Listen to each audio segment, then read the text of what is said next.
I thought today, if no one else has brought a topic, that we would discuss past life recall, especially past life regression and recall through regression. Have you ever performed regression on yourself specifically for the purpose of getting past life data?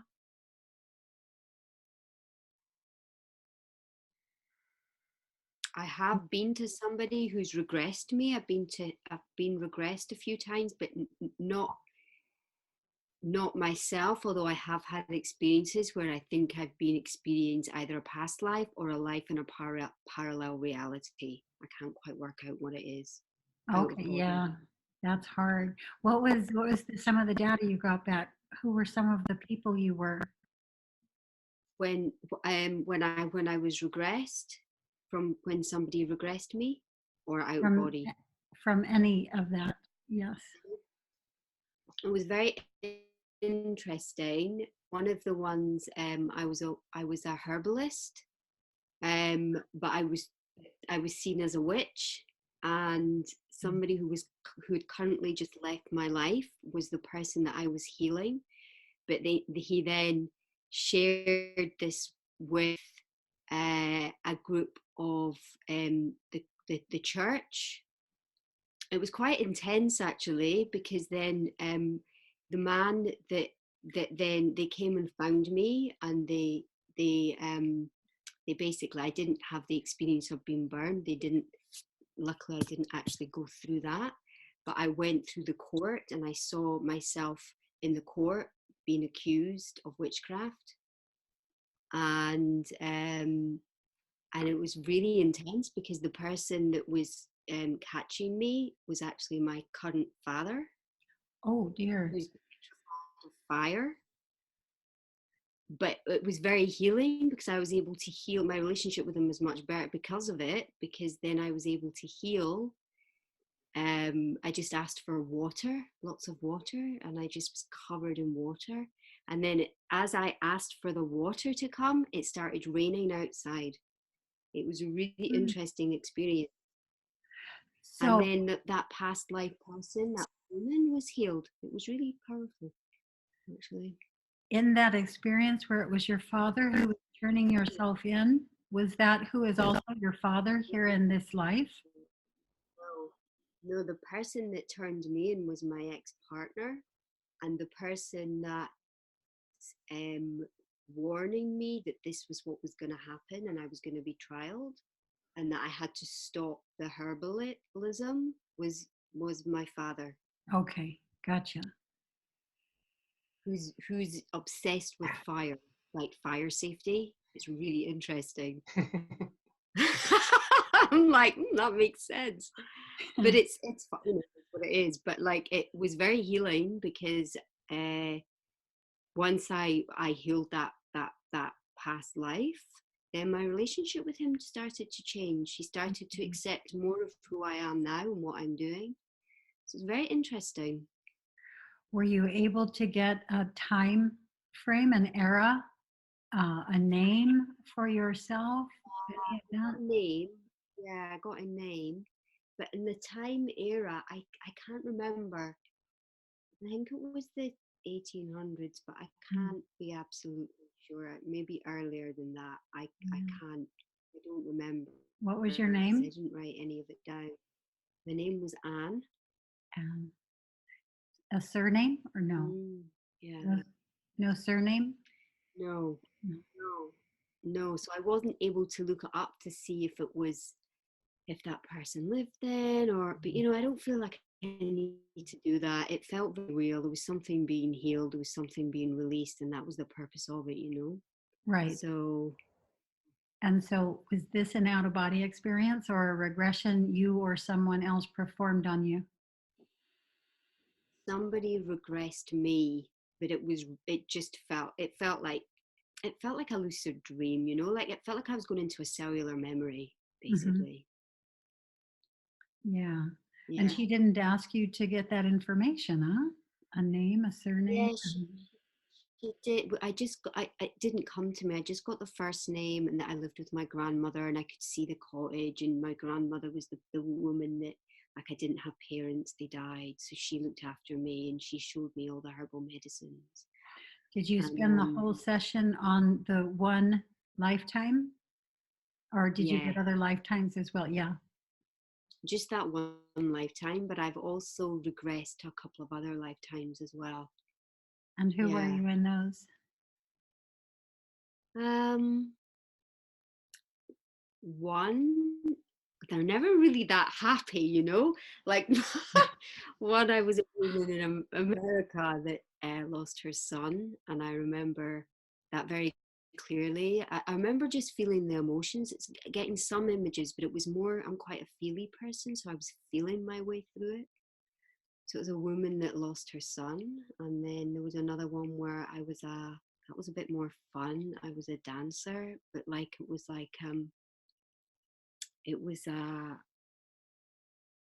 you know, like one of those can dancers on the stage, and then I met this man and went to the circus, and then it was about our love affair, and it was very interesting. Yeah, really interesting. James, Anton, have you ever gotten any past life information from anything? A daydream, a regression, an out of body experience, a lucid dream? A friend of mine tells me I was a German tank mechanic. He meant it just as a sort of a sarcastic remark, I think, but could be. So some sources are better than others, huh? Also been a little bit interested in steam engines, train locomotive steam engines.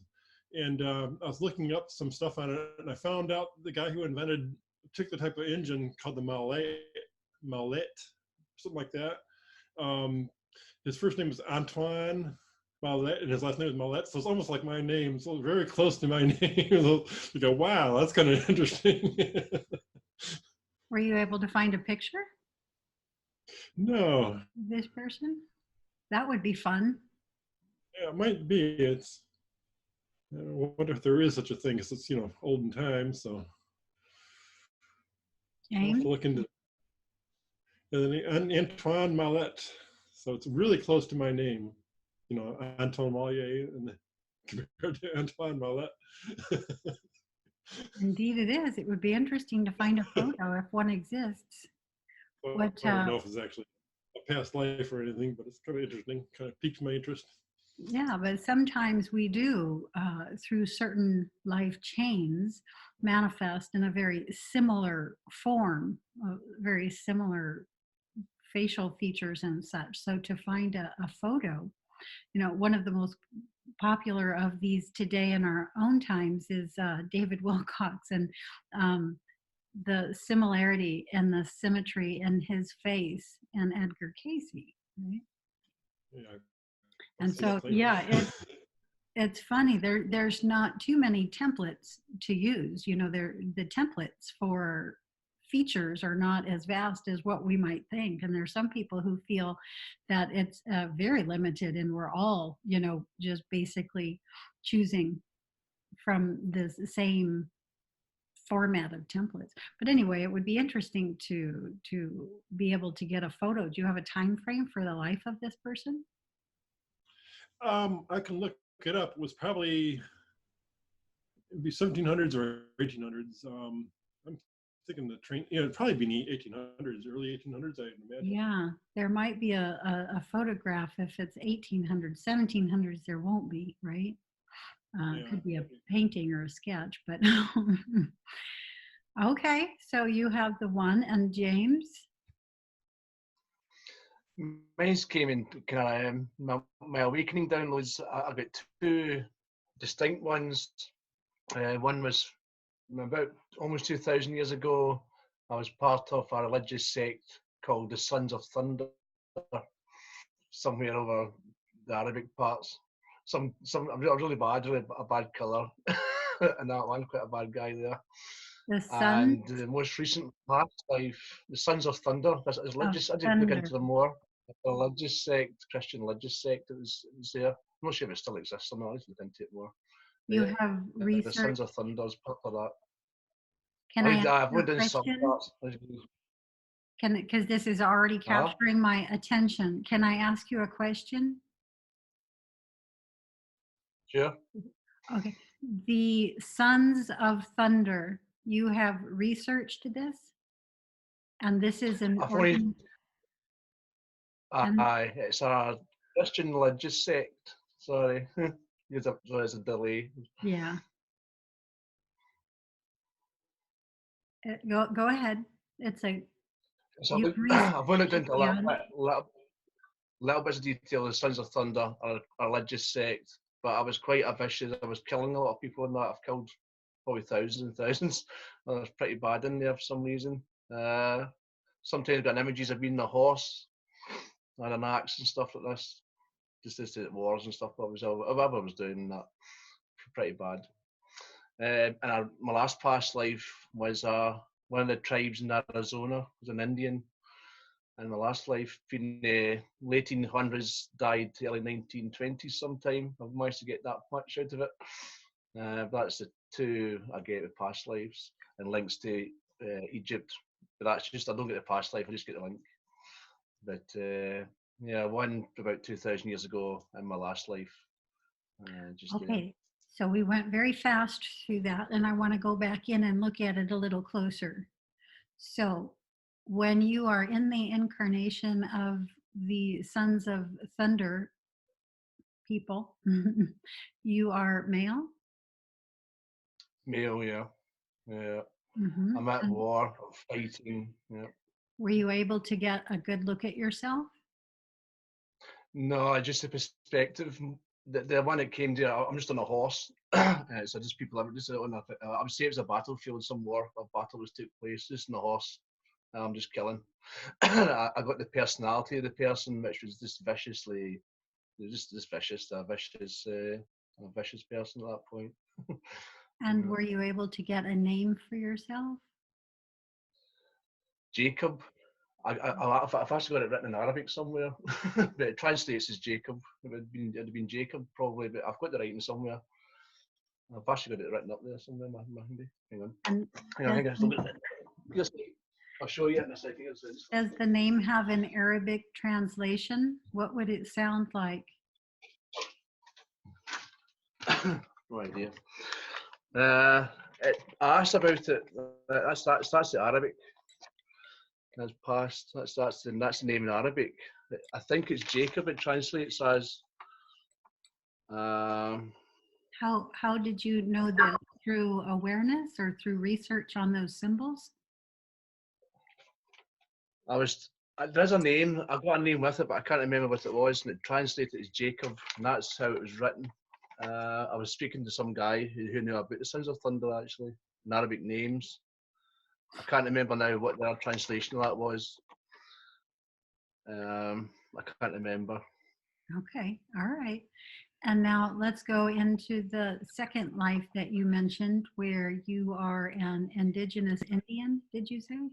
In Arizona. I managed to take it into Arizona. In Arizona. I actually first started years ago when my ex-partner knew a medium, and I went to see this medium with her. I had no interest, but she did that, and that's the very first thing she said. A past life with me goes, you're an Indian, your past life. And that's about 18 then. But when I had my awakening experience, I got that feeling again of being an Indian, just as my last life. It came across as, but I was a loner. I was in Arizona, but I was very alone. I was a loner and out in the wilderness by myself at some point, doing whatever I was doing. That's what I get there. I got a couple of hits of that before. I've tried to track it, but I haven't got good information. Just Arizona, an Indian. In either of the lifetimes, did you live very long, or were these short lives? I don't think they were long. I think I was old as Indian. It was early 1800s, and I get the date when I was doing some pendulum work with that. I died in about 1920s, early 1920s. So how old were you when you died? I think I was about 70 years old, I think, which is old to me. About what? 70, about around 70. Around 70. Around 70? Yeah, around 70. Yeah. Okay, yeah, you're warbling, so I'm catching some words and not other words, and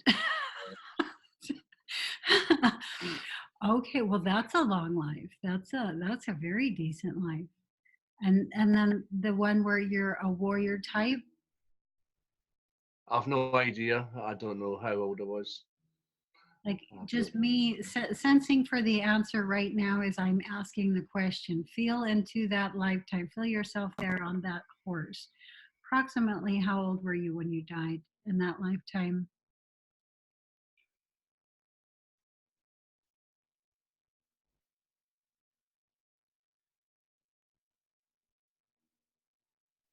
I get a feeling for 50. I That's very should be close to old. what I was just getting. Yeah, that's very close Yeah, to what I was just getting. that keep priced. Yeah, around 50. Yeah. Okay, yeah, good. All right. Well, some interesting specimens there. I've got so many I wouldn't even know where to begin, but all this one's jumping up out at me. I had just done a spontaneous regression on myself one night after listening to YouTube um, by somebody, doing a regression, a group regression, just sort of taking people in. And I thought, okay, yeah, I'm going to use this energy and I'm just going to go in and see if I can get some data. So I popped in there and immediately got 3 hits. And one of them, I was a young boy living in the Africa region, and I'm about 7 years old. The lifetime was not much longer than this, and um, I work with the elephants, and my name in this lifetime is Njoli, like an N, then a Joli, Njoli. And I was a slave of sorts, definitely under the command of others. And yeah, worked with the elephants. Died in that way also, but it was a happy life. It was for me, it was a happy life. It reminded me a lot of how I feel myself here in this life, which was just full of wonder and always just sort of looking at everything, not from a negative bent, always from just having the eyes of wonder.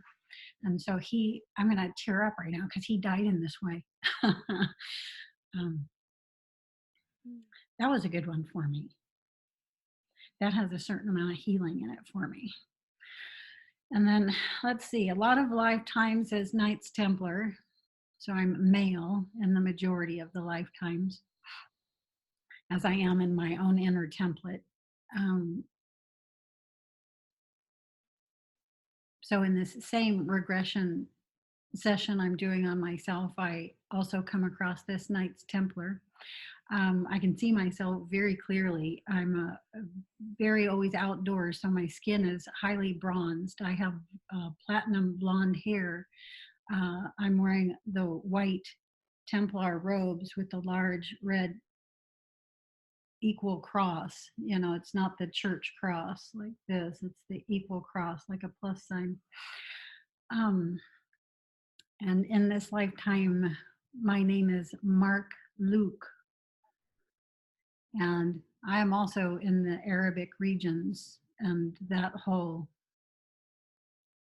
Mesopotamian area. Not much more. I could see myself coming out of my tent. I was on assignment and out of the cities. And I'm coming out of a tent, and I just watch myself walk out and look around the space, and it's very desert-like. And I just got a good look at myself and felt in for my name. And that's all I did on that one.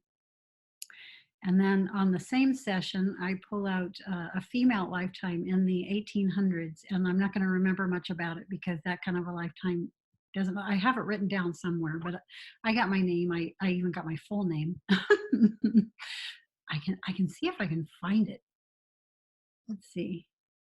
Well, no, because that will just take up time and space. But anyway, 1800s time frame, real proper lifetime, dressed in a dress up to here. um, Yeah, just sort of real proper. Did not like the lifetime. I don't have a good feeling, here in this lifetime. I don't have a lot of freedom, and I teach piano. And so, like, if I'm going to go in for a very quick, look around, this is something along the lines of what I'll get. When I'm in an out of body experience, I get something much more, because I'll get to see a far larger span of time. So I've gone in and seen myself in a lifetime as in a scene. I'm a child in this lifetime, and my parents are Essenes. And this was after the crucifixion, and assassins were sent to kill the Essenes. Now, I'm getting this information before I even know what an Essene is. I have never even heard this word. When I came out of this out of body experience, I had to search. So the data that I'm getting isn't coming from any data I have ever heard or ever read or anything. I do know assassins were sent for the Essenes because I was in this out of body experience in which assassins came, and not just assassins, female assassins. A female assassin came and killed my mother, and my mother in that lifetime is my mother here in this one. Wow.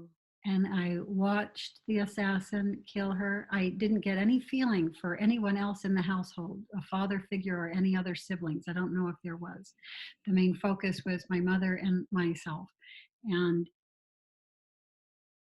watched the assassin kill her. She did that to give me time to get away, and told me to run. I'm a young male, about 9 years old at the time of this happening. And I just ran out into the desert. And yeah, it was a loner lifetime in which I became a warrior. Yeah. It's going to be really funny if that turns out to mean you've met in a past life over the fight. I'll laugh. I'll really laugh. If I'm part of those religious sects and came across a Knights Templar or something, that'd be really funny if that turned out that way. The Knights Templar, there's a lot of information out there about the Knights Templar, and there's an equal amount of disinformation and simple gossip. And organizations are just like any organization right now. Just because somebody is a part of an organization, it doesn't mean that they are in alignment with the control system of that. And this was such a lifetime. I was my own man in this lifetime. I did not compromise my own self to do something that someone else told me to do. So I had integrity. And, I think that any warrior does, barring a lot of what we see happening in our current society, with military personnel, where you're following orders. This was not anything like that. The population on the planet in these times, in these past times, were nowhere near what the population is now. And people were more themselves. People did have integrity, I think, especially warriors. And I do end up in warrior lifetimes frequently. 60 to 70% perhaps of my lifetimes are warrior lifetimes. And so, yeah, and not military, warrior, different. And warrior monks, especially. That combination of conceptual energy is something that I manifest in my lifetimes. So not just a warrior, but a monk. So, and this is what I have manifested as Casey here in this one as well. I am naturally monastic, have lived a monastic lifetime, and, have that Aries warrior energy, just right out to the front. So this can manifest in a variety of different ways, and not simply literally, as sword in hand. So what you're looking at right here is another warrior monk lifetime. So the schism and schemes and all of these templates, it's fascinating. They can go places that you'd never imagine. So anyway, those are the lifetimes that I'm coming up with right here, right now. There's probably more. Here's another one coming up where I'm another warrior monk. This time, what's the name of these peoples?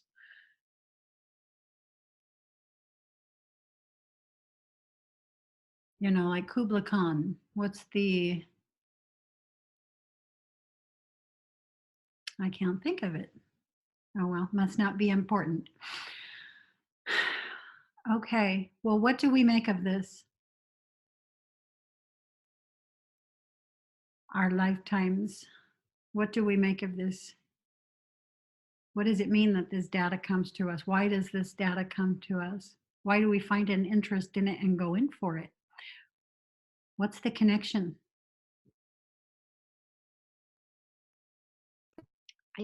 I think for me, when I think about when I did it, I mean, I've had other ones as well in dreams, which I know have been past lives. Mm. It's been when I've needed to let something go, or there's been an aspect of me that's repeating a pattern, perhaps with the same person. It's like the same people are in my life again. So the past lives that I've gone into, interestingly enough, it has been with people that are currently in my life, but there's an energy that's not harmonious. There's something getting played out, and it's not, I don't even think I did that with intention. It's just been very synchronistic that that's how it has unfolded. But yeah, and it's broken a pattern. It's like it's a deep attachment or something to that energy, unfinished business, so to speak, perhaps.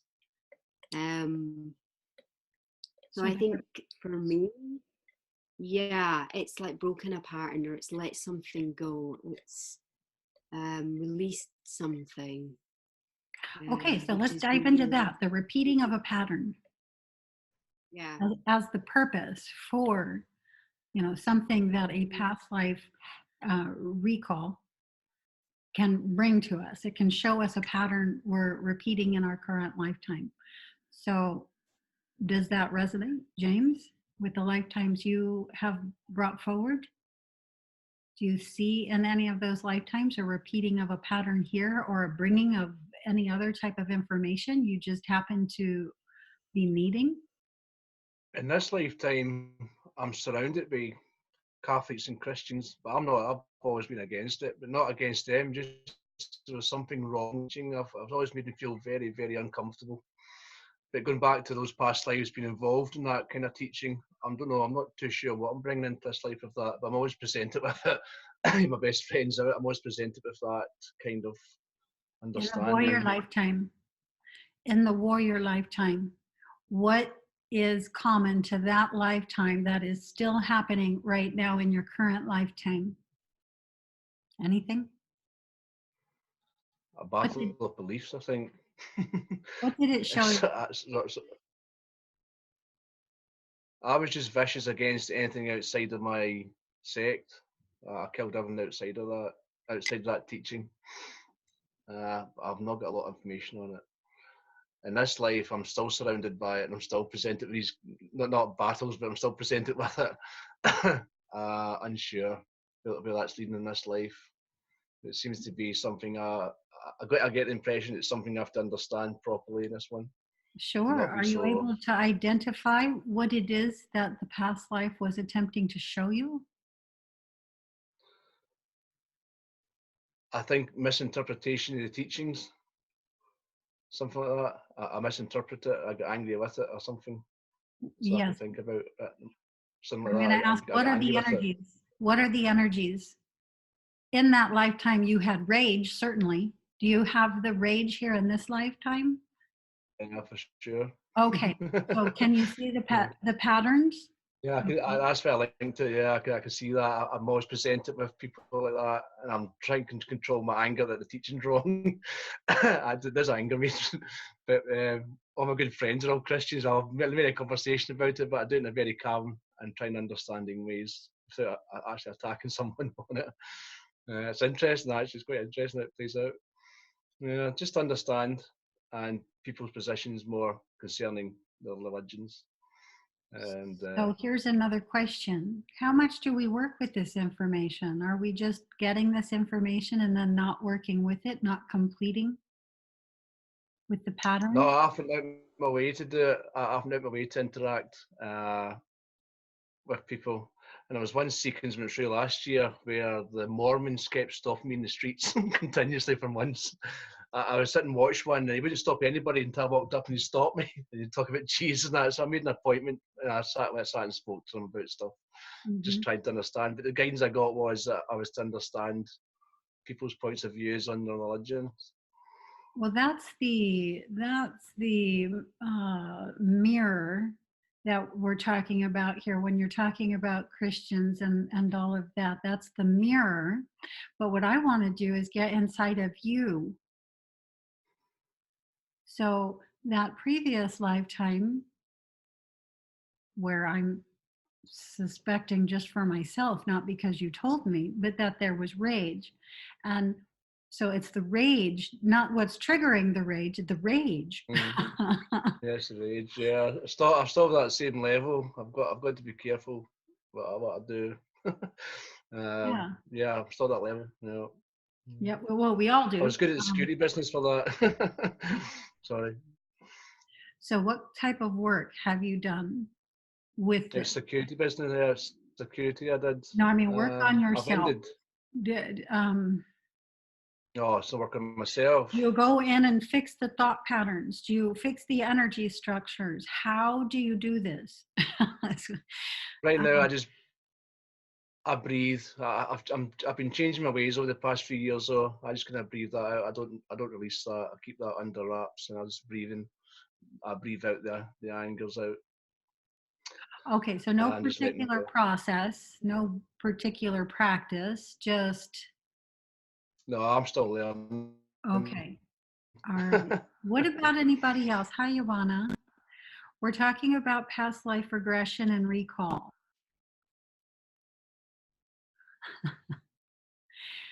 And we have Barbara here with us today. Barbara, this is Ivana. Ivana, this is Barbara. Ivana's in the Netherlands. Susan's in Scotland with James. Hi.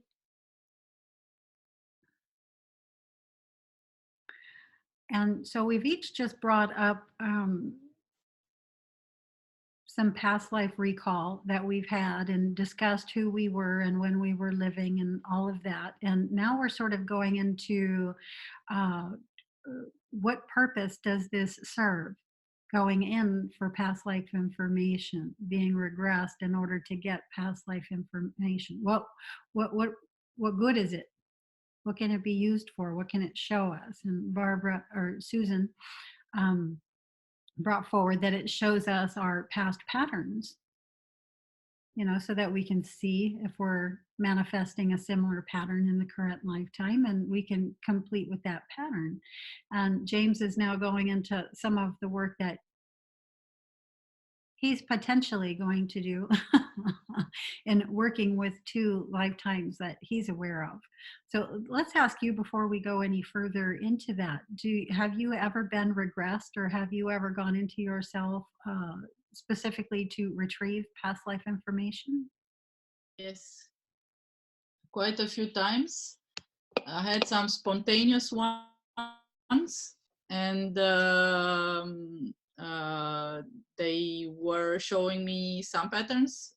For example, I had a spontaneous one about the father of my son, and I saw how the pattern was now inverted, and why we still had things to work on. And I had quite a few, actually. I had one, my first really flashy ones were when I did a trance dance, and it was my first trance dance, and I went really deep, and it was trance dance with blindfold, and I saw 3 like when you see the timeline in a linear fashion, I saw 3 ones before and then 2 ones in the so-called future. But I have a very big theory about a lot of these past lives. So I think that so in my system, like how I'm trying to make sense of the world. First of all, there is no past or future life, so that's why that I always saw more the future lives and then the past lives. And also I saw at one point that the body also has an energy signature that is also getting reborn. So in that way, you also have the body also has past lives. And the soul, when the soul is getting incarnated, I saw also in one of these how do you call that, when you go back in time, I saw that the soul is not choosing in a linear fashion. So it's not like, oh, okay, so I lived in this time, so I'm going to go into the future, or but it's seeing the incarnation feel like a 3D field, like it's a landscape, and then it chooses valleys or mountains or whatever, and chooses on different levels. So it's not like it says like, okay, so I've had this and this and this, and I've been a man and I've been a woman and I've been like that, and then it says I'm going to now choose to be a woman in this time because I've never done that or like that. So it's a complex it's one of my very interesting things to look into. So, and one of the things that I saw was that the soul, like my soul right now is a bit flabbergasted about what's happening here, because the soul came from a lot of the future systems. So it was like, okay, let's go there and see what's going on. Let's be part of this change that is going on. But it came together with this body that had a lot of very much past traumas. And I also have a theory about that. But yeah, I had a lot of this kind of experience. Tell us who you were and one of the lives. So a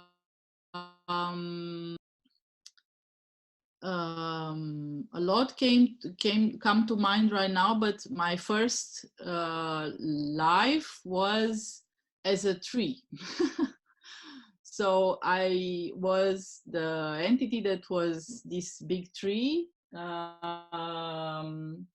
and I was seeing the first humans coming together on Earth in communities. And I really wanted to be a human. So I was this, I think you can call it a fairy or something like that, but I really wanted to have this 3D body and then just dance and be together with other humans. And I remember this longing, like I was watching all this majestic landscape and all these people that were coming together around the fire. And I was like, okay, so I'm going to be that the next time. And I think another one which is interesting to tell about was one of the very distant future ones, when I was in this so-called house, but it was like a cocoon or of energy.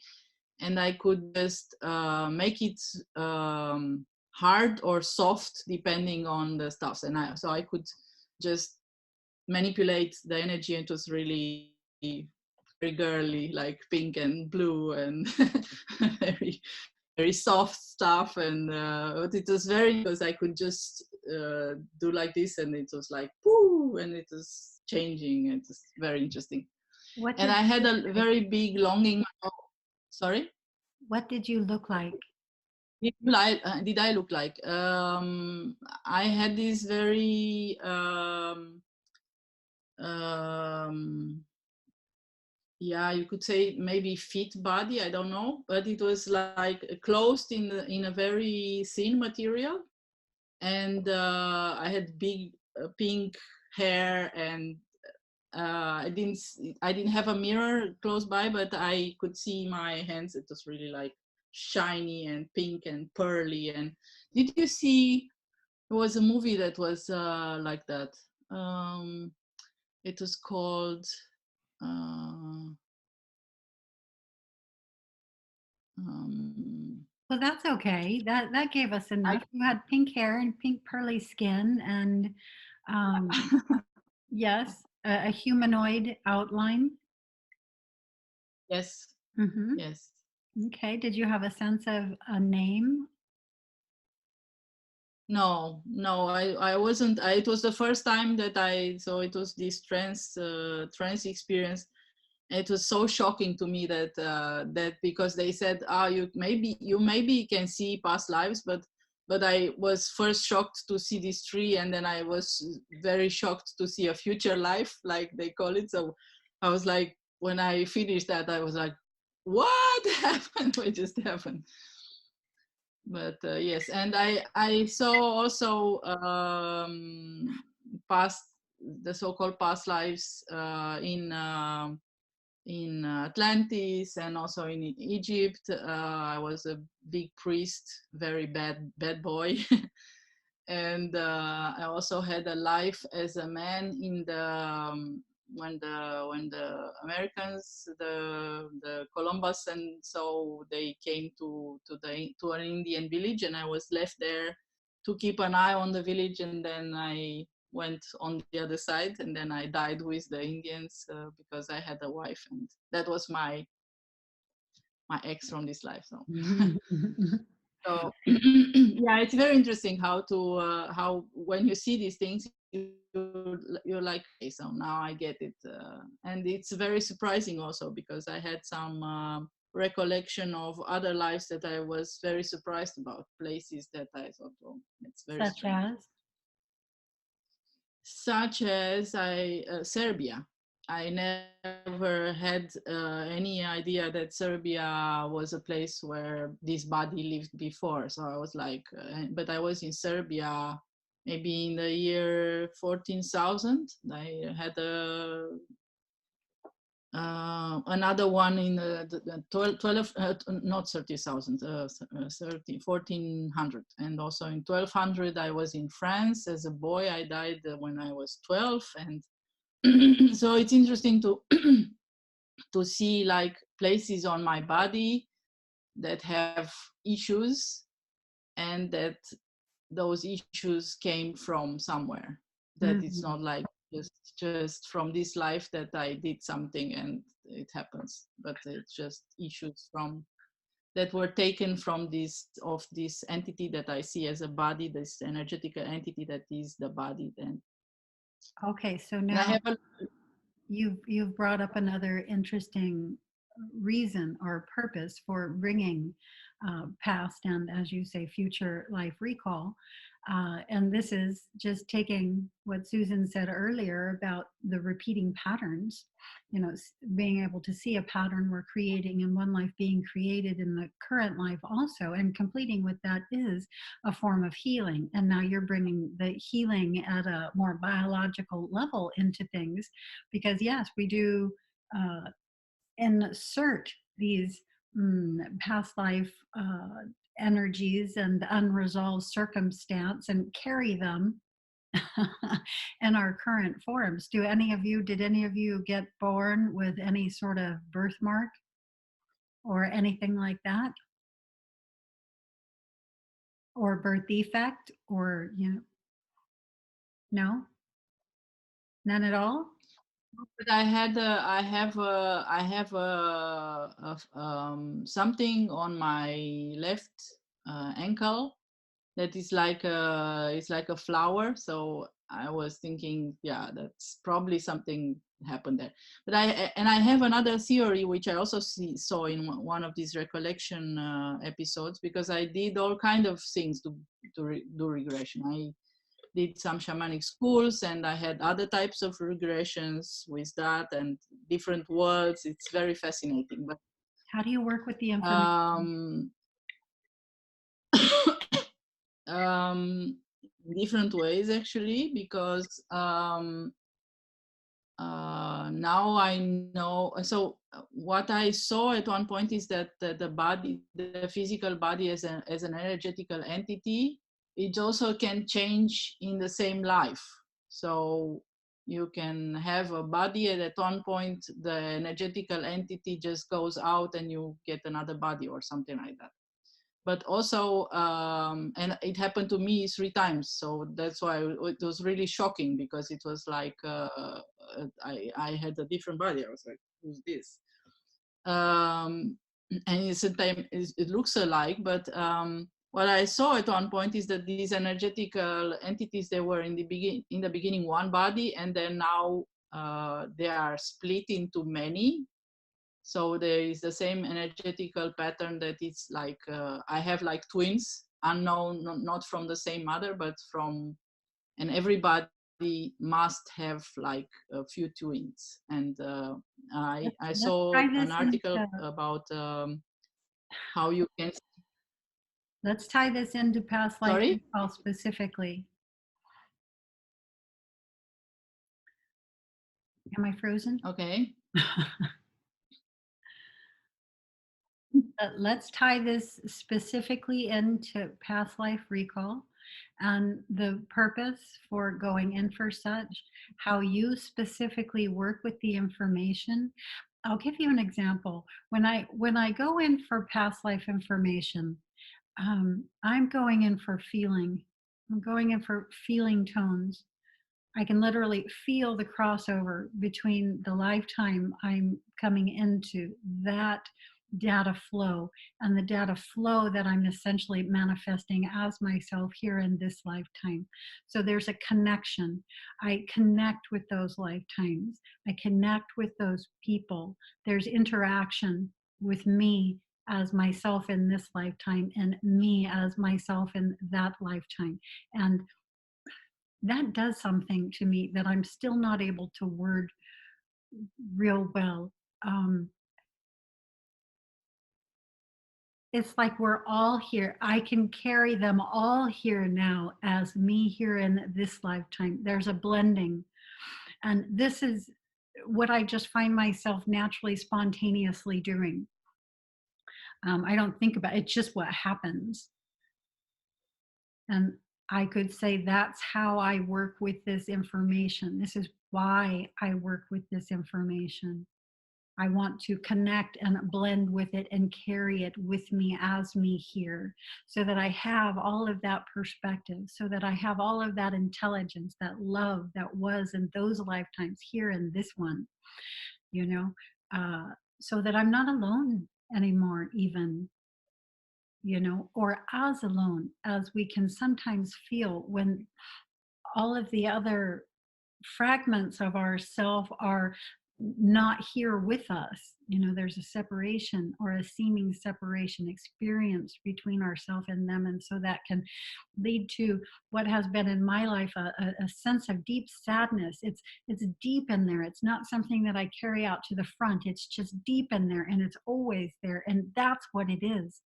It's all those fragments of myself that I experience myself as separate from here in this lifetime, and me wanting to bring them back into myself here. And with this comes, like Susan was saying, the stuff I didn't resolve, patterns I didn't resolve in some of these other lifetimes also. And so I get the opportunity right here, right now, in this one, through this one, to do that. And what a joy. Almost no greater joy. So that's as I didn't even know I was going to say that. That just came out. There's probably a lot more I could say, but that's an example. You know, when I ask how are you working with this information? What happens when this past life information comes to you? Can anybody? Yeah, that's interesting. Because, yeah, I Okay. just want to say that I cannot connect to that joy, because to me, this information says something, but in the same time, I'm just one phase before, I think, in that. And it's like, oh, okay, so no wonder that I experienced this and this and this in this life, but now how to deal with it? That's the question. So I'm one phase before this joy of connecting, and how nice that we can resolve it in this life.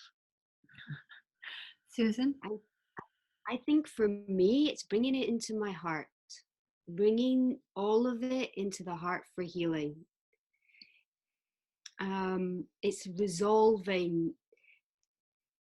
past, not mistakes, but maybe some, it's deep for me too. I go into a deep, I feel that past life pain, and I try to bring that into my heart, so that there's a freedom, so that past life, and maybe it's an integration if I'm bringing it into my heart, but I hadn't really thought about it in the way that you've articulated it, but that makes sense to me.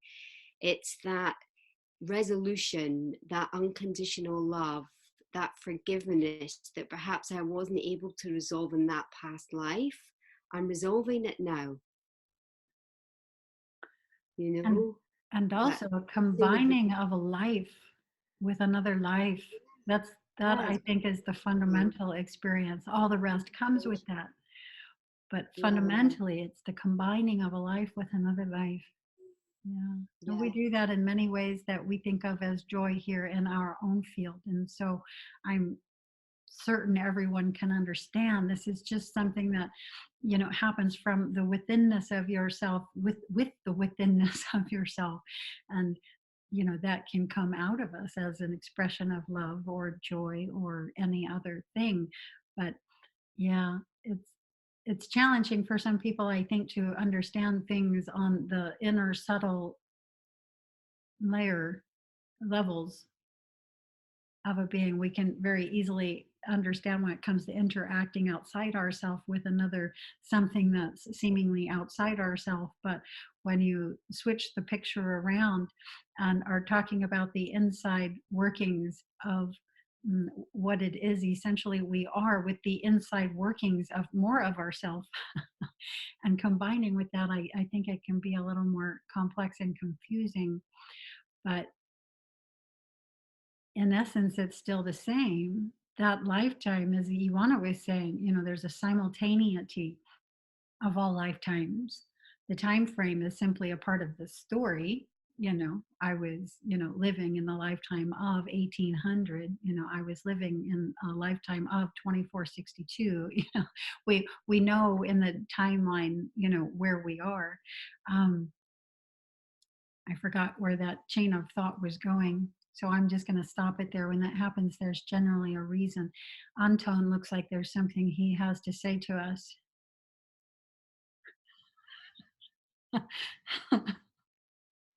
Oh, not much. I found a picture of that guy. Named Oh, Anatole Malat. It doesn't look anything like me. It's okay. kind of hard to tell. He's got a big bushy mustache, so it's kind of hard to tell. But he's got kind of a sloped forehead. Interesting, though. I don't know if he's actually a past life or not, but interesting. I probably wasn't a big mechanic somewhere, though. You know, something like a friend said, German tank mechanic. Probably was something crazy like that somewhere. You know, getting the information is so easy. We could do it right now. Yeah, I'd like to hear more about that. Just close your eyes. Take a few deep, full breaths. Inwardly, telepathically, mentally go in for a lifetime that wants to connect with you right here, right now.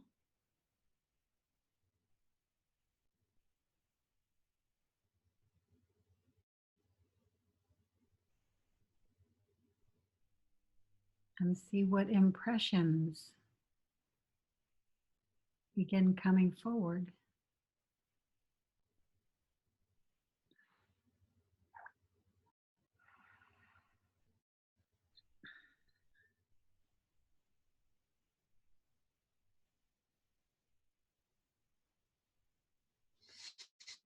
Good.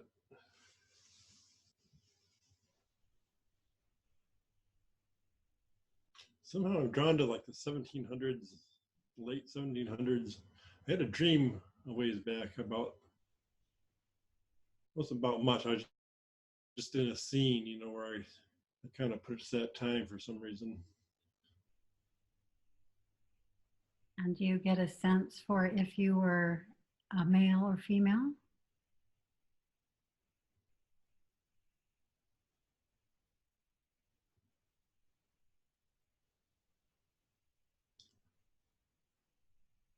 Possibly a female, I'm not sure. This would be reaching ahead of the life where I would have done the heavy mechanics. This would have been probably 1740s or something. Do you get a sense for how old you are as you are reaching out for yourself?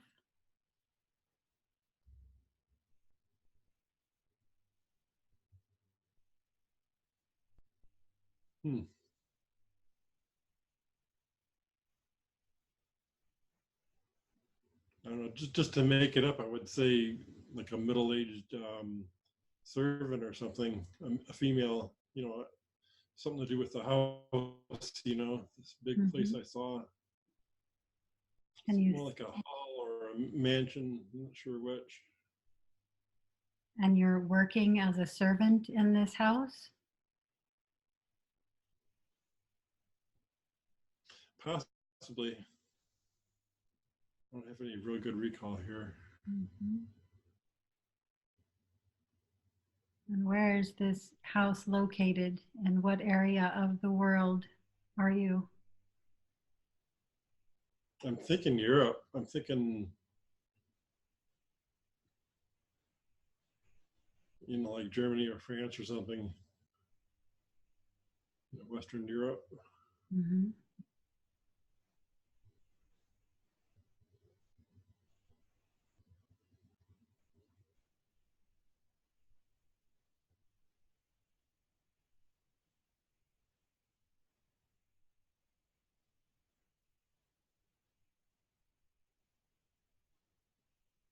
Are you able to see yourself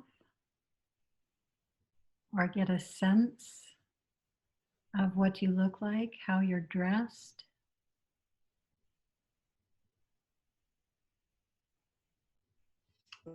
I'm sort of thinking a big gown. Maybe it was a female. Those uncomfortable, semi-formal things.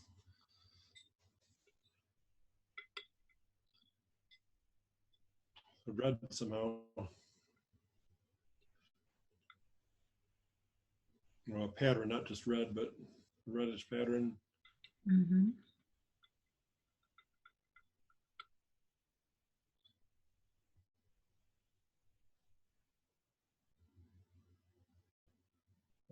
Trying to see if I could feel anything emotional, or if I could, if I was something more than a servant or not. Maybe it was the lady of the house. I don't know. I don't seem to be dressed in a servant costume. Feels a big, heavy, reddish dress thing.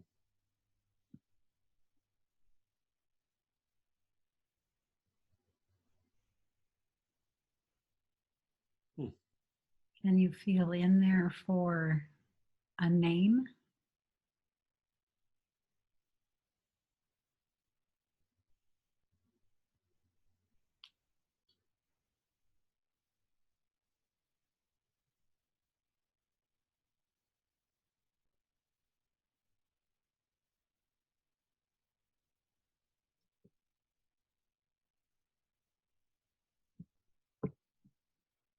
Maybe a Jess or something. I'm not sure.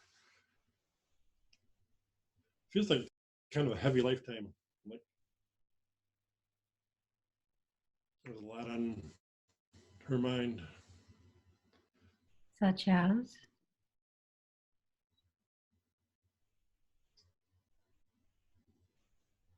I think just the dealing with the place, you know.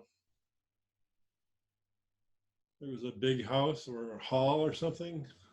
Maybe she had to manage it.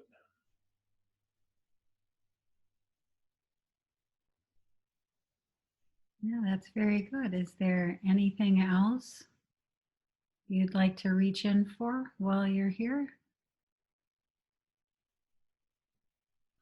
I have to reach forward to see what my mechanic life was about.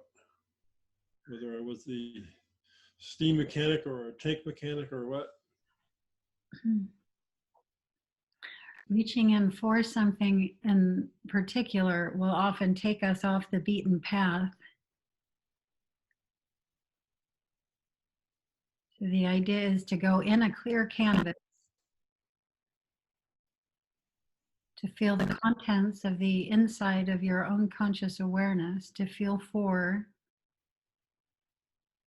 the larger content of what lays outside of that, and to just start softening through the center so that information from outside your awareness can start penetrating and coming into the conscious awareness, and then to begin opening to this as visual information.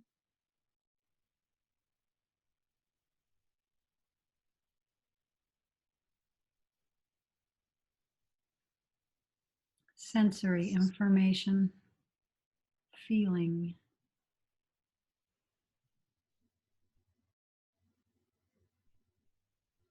I think whatever my mechanical lifetime was a happier life for me than the life I'm drawn to more is that 1740 type thing, that big hall or big house. Okay, well, that was good. It wasn't a particularly happy lifetime. I Mm-hmm. don't work with that. Yeah, well, good. So we see how easy it can be, especially after we first perhaps sit in a brief meditation and get real centered and real quiet and specifically focus our interest in lifetime information. It just comes up. I love that picture of you, Ioana, your son. Okay, so is anybody else getting anything that they would like to put forward, or shall we move on?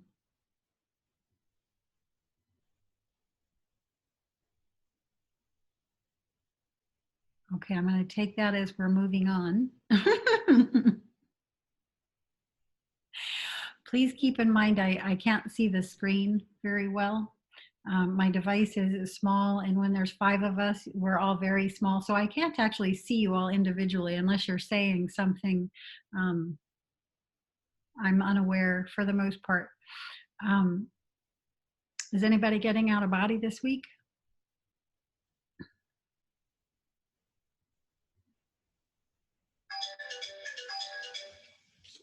Science that up.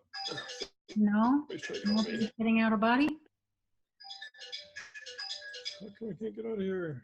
I did. I felt it was a dream, but it wasn't a dream. So I had a realization while I was in this realm. There wasn't a lucidity. There was an essence of it that didn't feel dream-like. It felt more out of body. It was a little bit dark, actually. There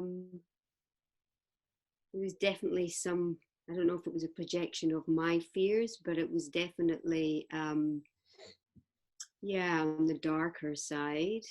Mm-hmm. And I woke up, yeah, just feeling a bit, I don't know, like these things don't really scare me anymore because I know I'm okay. You know what I mean? Like I wake up in this reality and I'm like, okay, what was that teaching me? What did I learn from that? What was that energy? What was going on there, you know? Because sometimes, a lot of the time, I think these are just tests for us anyway, to see if we can handle it. Give us some of the Um, details. Was it a shift? Was it an environment? What were you doing in the environment? Was the data? I was in my, yeah, I often have lucid dreams or out of body experiences in my grandmother's house. My grandmother's since passed, but I don't know why I have them there, but it's a very familiar your space for me to have these experiences. I don't normally consciously go into them. It's when I usually wake up going, oh, because it's a trigger for me often to go, why am I at my grand's? This is really weird.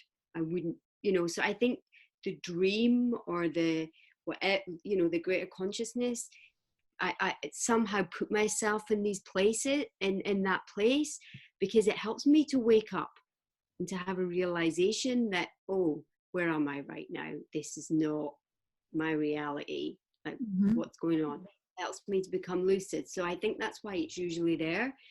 And normally when it gets to a point when it's really scary, but it's almost like I created the fear.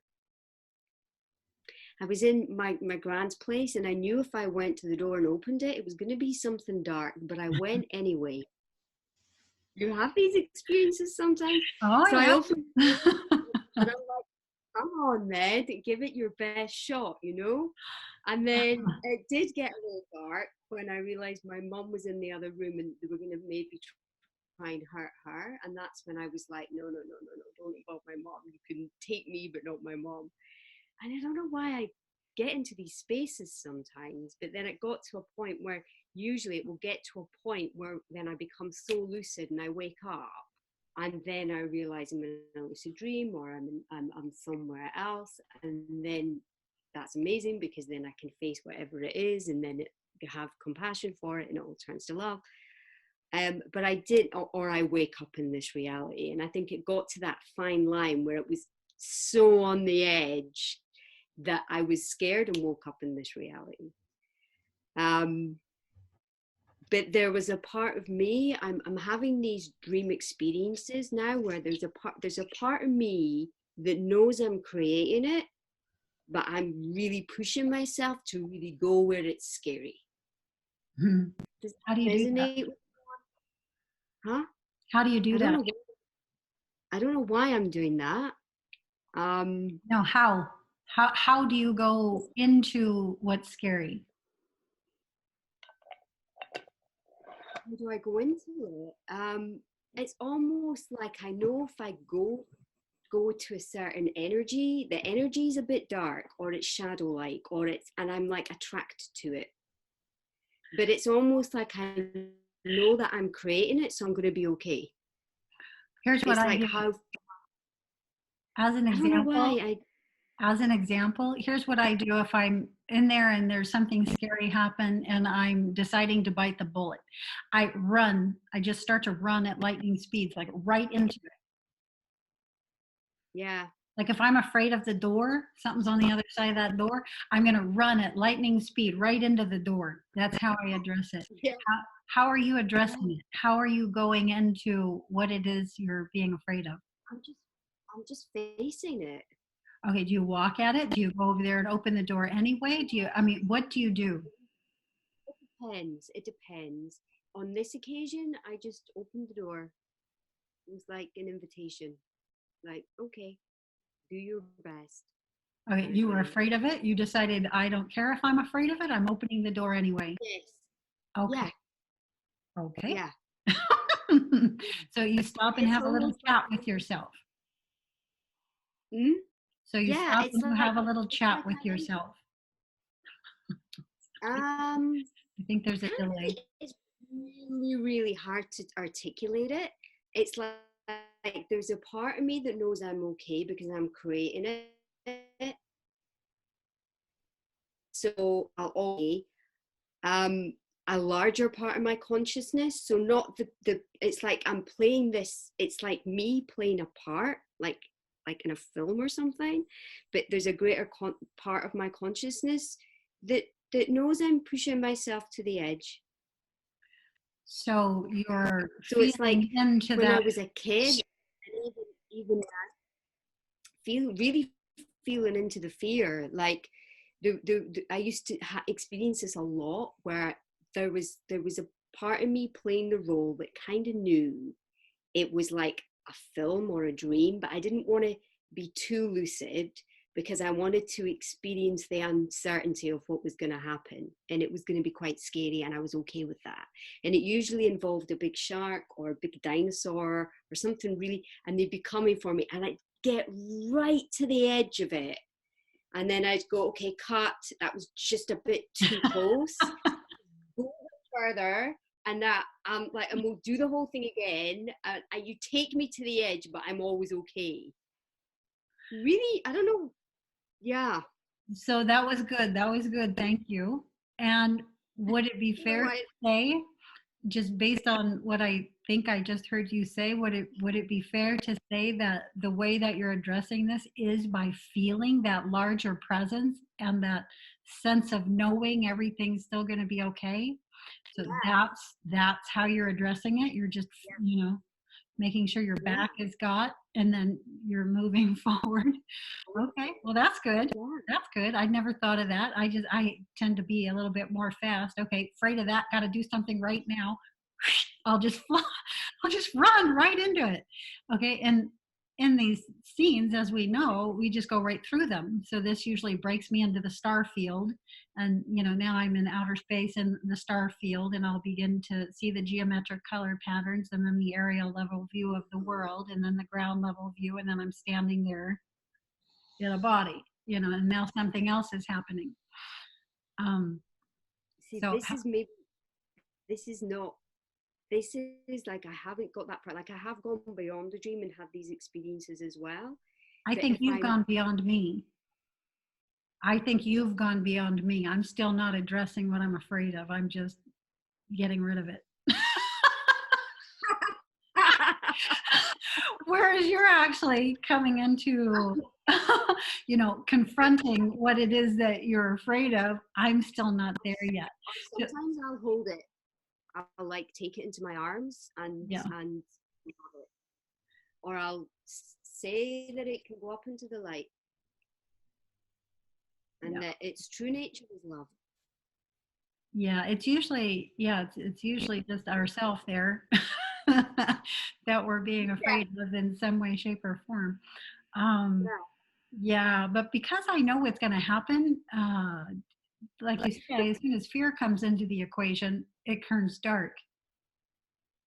And when it turns dark, I generally fall through the floor. So no matter where I am, I've just fallen down into the basement, or for instance, or I've fallen underground, I've fallen from ground level, wherever I am, into a lower space, literally, and now the sensation is really starting to build. The only time I ever stopped, the only time I ever had to, was in an experience like this. I just kept dropping through floors, and until I was, as low as I could possibly go, and I was running, and there was something running after me, and then there was something up ahead also, and so I felt, one, trapped, and two, I remembered, I'm in the additional field, and I just stopped in my tracks and screamed the word stop as loud as I could,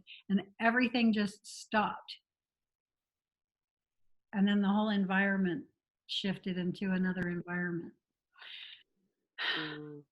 But that's the only time. That's the only time. How often, when you're in these experiences, are you able to feel your back, so to speak, that larger presence that's got your back, and then move forward? Now that I'm saying it that way, there are other experiences in which I've done that, but in those experiences, I wasn't afraid to begin with. Yes. But in the experiences in which you've gotten to be afraid, how often are you able to actually confront before things change or the experience stops? I always confront. I'm always there. I'm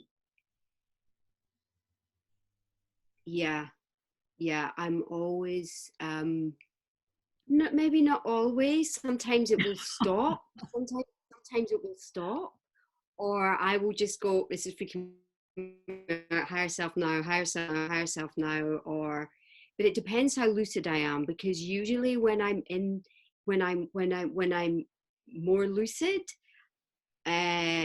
often I'll be like, oh, this isn't really that interesting. I'll maybe go where the energy is, and then I will change the energy quite quickly. And then it's usually when I'm like sort of lucid, so I know I'm okay, but I'm allowing myself to almost be, I don't know if it's hypnotized by the dream, or it's almost like I feel like I've got to go there because something's happening.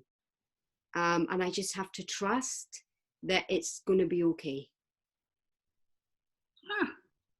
Well, I think I that's don't wonderful. really. I wish I had that So much that I don't backbone. Yeah. I'm just going to get out of there. I somehow learned early on that I could just get out of there. Yeah, maybe that's the sensible thing to Just do. run Maybe right there's into it. something in me that kind of likes the fear, you know? I don't know. It can work for you, and I guess it can work against you. I mean, there's definitely a reason for approaching it the way that I've chosen to. The way I can see this the most is when I'm having. I've talked about this before. There's certain types of experiences that generally happen at the very top of the night when you're first going into your sleep, and for the first 3 or so hours. And then there's experiences that are very common to the middle of the night, and then a different type of experience altogether that's very common to the bottom of the night, early morning. And at the top of the night, this is when I have the ET contact experiences. This is the ETs coming right down into the etheric version of my physical space. So, and they're coming to get me. And these can be, heart racing. And when I'm conscious in these experiences, a lot of times I'm getting shocked so thoroughly. I'm getting shocked right back out into physical space. And I don't like when I get afraid. I have to always address that immediately in itself. And I'll jump myself, literally, I'll jump myself up into the air and right back into the scene. And I remember this one night, these one particular ETs were shocking me so thoroughly that this happened like 3 times in a row. Shocked, and ran back in my physical room. I'm like, oh, no. I jump up in the air and right back into the scene. And here I am again, shocked, right back into physical space. No, jump into the air. Just over and over and over. And so, I mean, I can do that. It's more in the, I don't know, in the dreaming on your way to lucid dreaming area, that I'm more inclined to just fly myself into something so that I like literally fly into a whole new field. Yeah. Maybe I should try that. Yeah, try that. I mean, if you want to get out beyond the, what do I want to say, mundane space.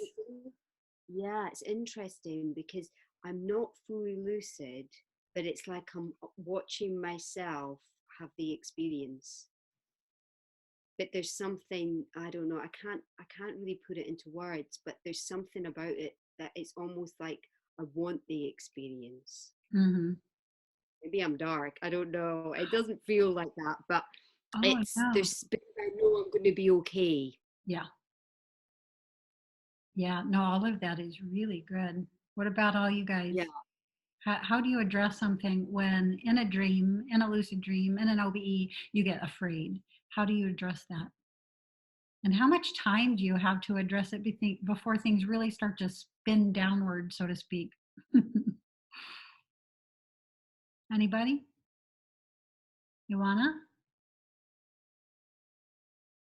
I didn't have afraid or fear experiences in lucid dreams. I only had lucid dreams which are kind of interesting and kind of fascinating, but not really like the fear ones.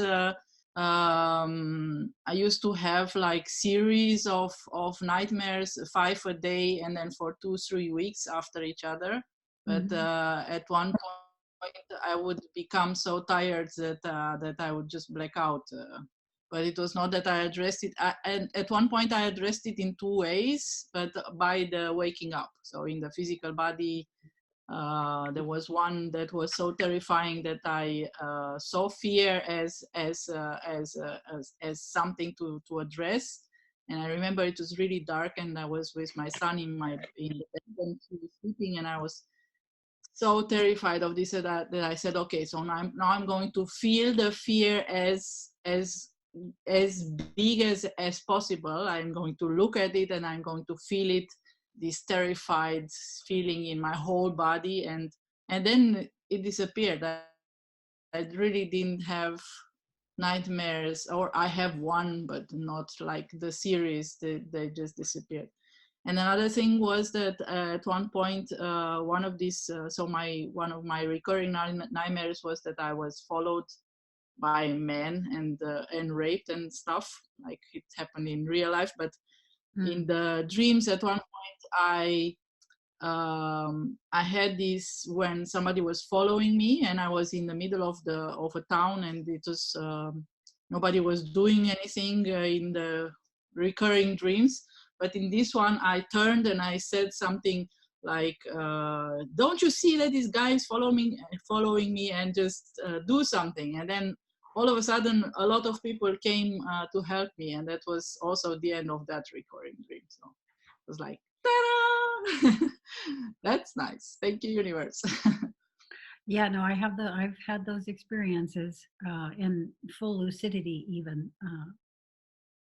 I tend to not be, it's interesting. There's a sense of dread in those, but also the sense that I can't do anything. Yeah. So I don't know that I've ever resolved that either. So, and everything, it's interesting in my experiences because there's a simultaneity in them, even of myself in multiple fields. So I always have the freedom to shift my attention more fully into one area than another. So it's not like I ever have to leave my attention fully in those fields in which that's what's getting experienced.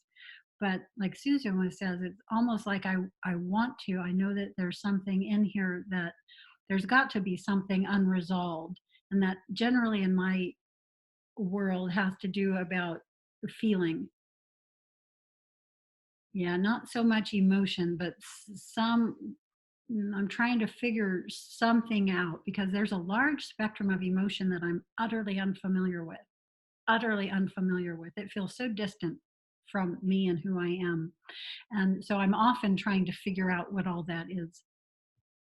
And so those experiences are probably in the ballpark of that. I don't think it's that we want to experience anything dark, but that there's something in there that requires our attention, something in there that's possible of resolution, something in there that will lead to a greater understanding. All of that leads to a greater capacity within ourselves to help others. And so, all of that is very good.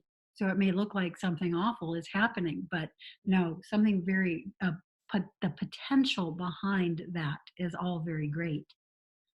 Yeah.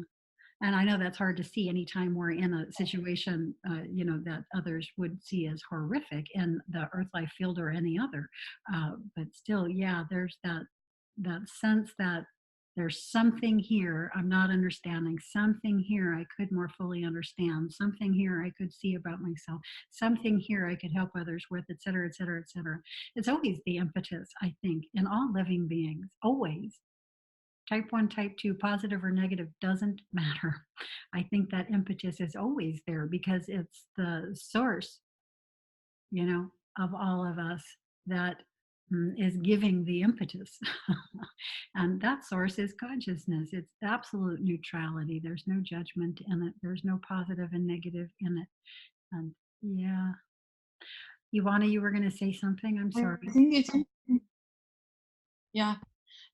I think it's interesting because from this present so-called real life, I don't think that there is any emotion that is foreign to me. So I think I experienced it on the earth plane fully all the emotions, and also because I'm an emotional empath, but I feel it from everybody and from everywhere. And it's like, I felt like everything that is possible, I think, on the spectrum. So maybe that's why it's not something that I need the dreams to, how can I say that, to explore, because I'm on the other side. I'm like, I experienced in this life like everything emotionally. So I And find it fascinating. yes, I do too. In this lifetime, I don't like emotion. And I'm not talking about feeling. Pure feeling is different. Pure feeling is not emotion. Pure feeling is like a body of water that you've just dropped a tiny stone into. It's amazing. It's beautiful. And it's not Richter. It's not off the scales. It's not chaotic. It's peaceful and it's beautiful. It's the chaotic Richter, this, what I call strong emotion, that I very much don't. I have. It's like it's my antithesis. At least, at least in this life. Yeah, when I was really like young and later, I think up to my 30th year or something, I thought that I'm schizophrenic or something. I would go on the street, I would like feel really depressed, suicidal, and then the next 5 minutes I would go like, and then go back. And now I understand that it was not my emotions that I was feeling, but it was like flabbergasting, amazing. I couldn't understand what's going on with.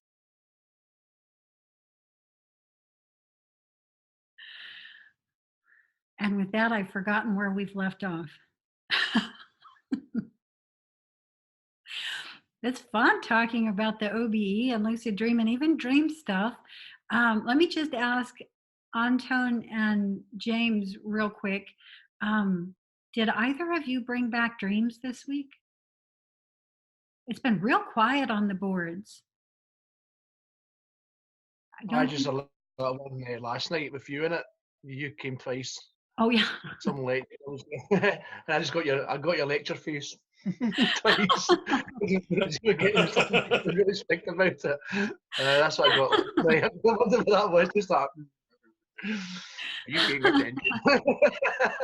That face. That's what I got last night. I'm not getting that much. When we come together as equals, as students of the subject, yeah, I will not be easy on any of you guys.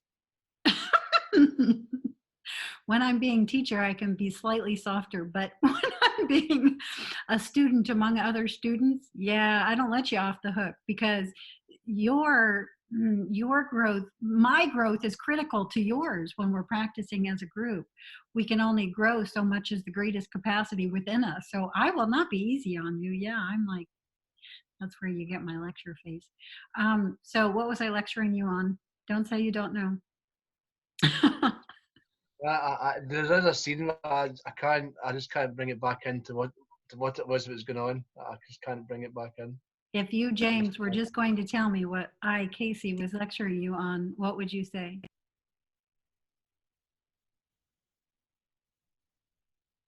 Not focusing, probably. not focusing myself enough. On what? But it was the first thing that comes up. What I'm doing, what I should be doing, more focused, I'd say. Yeah, I'm not putting enough focus into my practice, more likely. Okay. Well, how are you going to work with that information? Focus more on my practice. Are you? I don't want Are you going to let it help you? No, Or are you going to be mad it's- because I was lecturing you? no, I'm doing all right. My kids are getting in the way, but no, I need to focus more. It's been coming to my attention in a weak state, but yeah, I'm too spread all over still. I need to focus more. Yeah. That's that's probably what you're like. Focus more. Yeah. So. Well, you had your kids more this week, and yeah, getting run under, and so yeah, I know what that's like. I often have to work 24-hour shifts, and yeah, when there's any more that's usual in my usual week, yeah, it really wipes me out. So that happens with everybody. Yeah. Anton, did you bring us any dreams this week?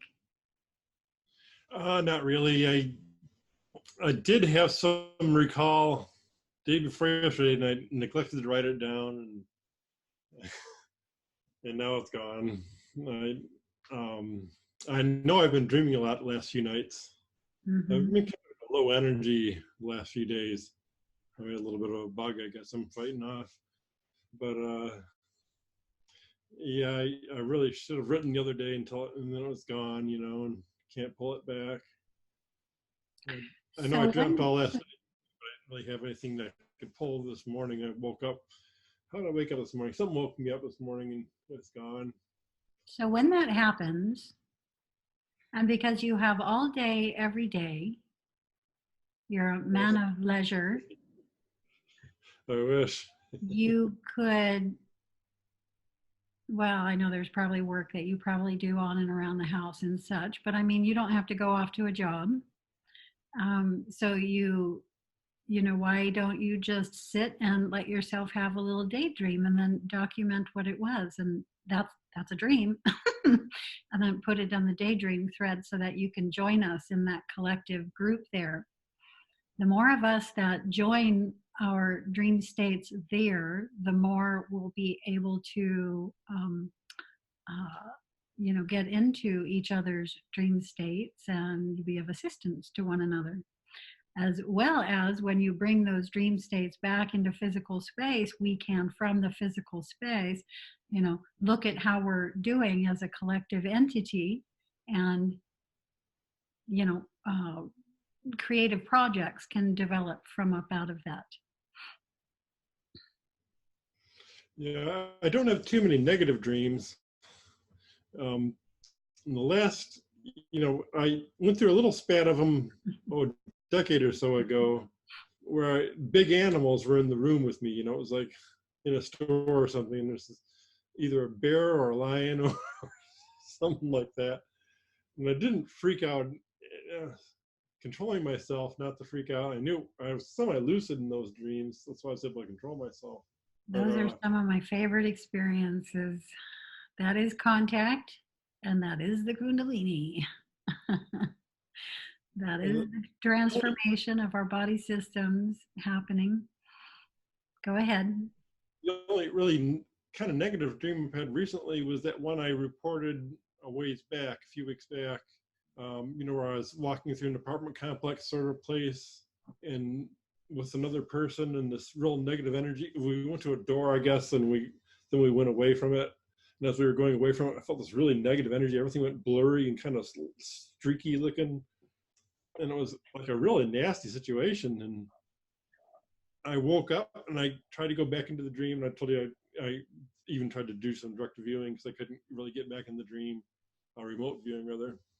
But the whole thing about that experience, even though it was negative, somehow I was left with this real sly feeling. I was like the cat who ate the canary type feeling. And I don't know why, because the dream seemed so negative and it wasn't really a positive ending to it. But I was still left with this really curious feeling of like I did something really positive out of it. I don't know how, because I didn't really do anything. I just kind of failed at even getting back into it. On a remote viewed, I saw my partner was still there, bent over or whatever. But somehow the whole experience gave me this real strange feeling, in the waking state, not in the dream state. I woke up and looked at it. I was like, I had this real curious feel about it all. I still can't explain why I would have a positive, sly type feeling. I don't know what I accomplished, what I could have accomplished in that dream. Well, keep looking into that and ask that as a question going into the night. Why did I wake up from the experience of such and such with such a positive feeling? Ask that going into your dream state. Get in the habit of, before you go into your dream state, either talking with your inner guidance on a particular subject matter and or asking a question of something that you want to know. and then just watch the dreams that you bring back with you. Sometimes you can't even see how those dreams address that question.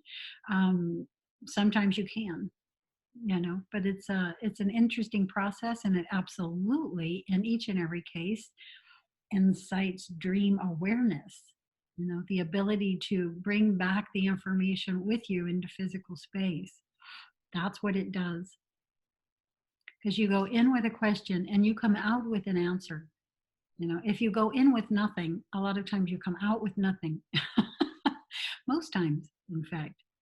I was just, when you were talking just then, I was having an idea for how you can contribute more in the dream thread, because I know that you are more of a natural at sitting in front of the camera and just sort of doing these ponderings. If you guys haven't gone over to Anton's YouTube channel, Hidden Observer, you should. He has just this pondering way of just talking as a sense of pondering, ideas, and it's really refreshing. So a lot of times right before I go to bed, I'll go listen to one or two of these videos, especially if I'm in too much of my own mental framework, and I just sort of, let his nice, easy mind structure, and I'll, okay, all right, I've got that. And that's better for me to go into the dream state with. But it's very helpful. You'll hear him ponder on a whole bunch of different range of topics, never coming to any, and I find this extraordinary, conclusion. It's just a pondering. You'll find your mind just opening, and wondering. And this is the sense that we all want to be in, not having definite, decided answers on anything, just being in that open wonder, where all kinds of things could be possible. And it's absolutely fine for all of them to be possible. None of the possibilities are fighting with one another. But like if you were to do a video each week, where you're simply talking about dreams, and, just like you just did, bringing forward dreams, not necessarily that you just had, but the ones that are most impacting you as you're sitting here right now. That would be a way for you to, and you could just post those videos instead of typing. That's an idea. Yeah. I think I'm going to, I have a little netbook. It was like the second computer I was trying to log on to when I was up last week. I had two going at once for a minute there, but I should probably do something with that little netbook. I'm really not using it for anything anymore. I didn't bring it down here with me either. Maybe I'll start carrying that around, using that as a diary instead of something else. Yeah. Well, we could do audio recordings too. I know a lot of people don't like to type, and they don't feel good about the way they communicate when they type or write. And so use video, use audio, and then you just upload the audio, and then you can link it into our thread. It's very easy to do. I have a WordPress website, where I can upload audio. And so, yeah, then I can just link that right over. It's nice and easy. That's how I put up all the Rob channelings for myself. Those were just audio links I put together. So there's all kinds of ways. It doesn't have to just be typewriting. And that is time consuming, I know. You have to actually do the wake back to bed. Then there's a 3-hour period of time in which you're going in for data, and then you have to process the data, and then you have to write down your quick notes, and then you have to draft it out in long form, and then you have to post it. It's time consuming, I know, but it's rewarding. It'd be neat if I could get that little netbook to just turn on and immediately go to a word processor without me having to do anything. I used to be able to do that with some computers. I don't know if you can really do it with the current generation of Windows so easily.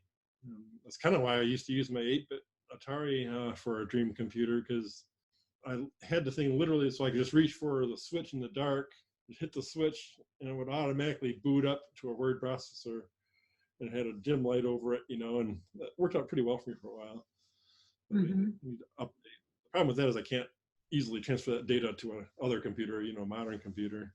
Yeah. Very, very easily. But you could do the videos too. I have to think of that. In the morning, if I say anything to my voice recorder, it's really strung out and wouldn't make very good audio for online. But well, I mean, you could just do a video about dreams. You know, you can just sit down and start doing your pondering things and see what comes forward. Yeah, and then you can share that with us in our collective dream thread. You know, the physical space, the earth life field is a dream, and we can equally use this in our dream thread in a variety of different ways. So if you're not pulling back anything from the additional fields, use some data from what's happening here in this field and post that, you know. So you go into these daydream states right in the middle of your day. And so that all counts. It doesn't have to be just dreams from the standard portion of the night in which the majority of us are usually asleep. It can just be from your day. Maybe you just laid down to kick up your feet and closed your eyes for a few minutes and you started having, you know, the dreams, started having the data flow, and write that down, put that there. All of this counts. It doesn't have to be from the night. It can be from any portion of the day and or night. But the more regularly we're there, the more regularly we're posting, the larger this thing grows, the more people we inspire, right? Because people come through and see, and some of the stuff that's happening in people's dreams will be interesting to them, and that will incite the energy for them to bring back a dream when normally they wouldn't have, and then to begin doing that more. All of this information is highly informative. This is our greater selves in communication with our ground level self. And so it's highly pertinent information, always. And so, yeah, this helps so many people, but also, you know, as a group, this grows into an energy from which we can start, well, just creative projects will come up out of it. And we'll start practicing in these groups, you know, like James and I are doing the channeling and, you know, just other things that we can do together. I'm very keen on doing the consciousness experiments if and when we can ever get ourselves synced and focused enough to actually perform them. We can also seek outside people, you know, that are OBEers and focused on consciousness exploration who are potentially available to do experimentations with us. So all of this, I think, is really important. Let's leave something. Let's leave something. Let's create this body of work and leave it here for others to be inspired by. You know, think if nobody would have done that for us.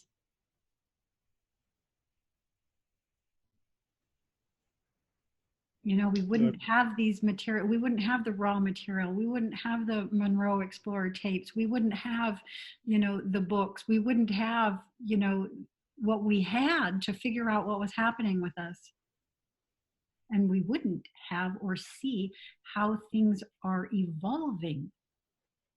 You know, when we leave the body of work, when it's something that actually grounds itself here in a way that is stable and stays for a period of 100 or even 200 or more years, you know, then that's when the world consensus begins to be able to see that this isn't something that just started now, that not only did it just not start now, wow, it's actually at a point in the evolution of this whole thing, you know, that they can see that, you know, something's imminent, the way many of us can, because we're actually familiar with these bodies of work when most of consensus isn't. But let's create something. Let's have fun doing it, and let's leave it here for when we move forward, move on. I'll have to play with some new ideas and what I'm going to do. Even reprocessing my old videos, like I've been doing. I got still a bunch from 2013. I got to reprocess. Move over to that channel, but even in that process, I end up getting ideas for other videos, you know. So it's kind of it kind of sparks you to do one thing. I want you to notice something.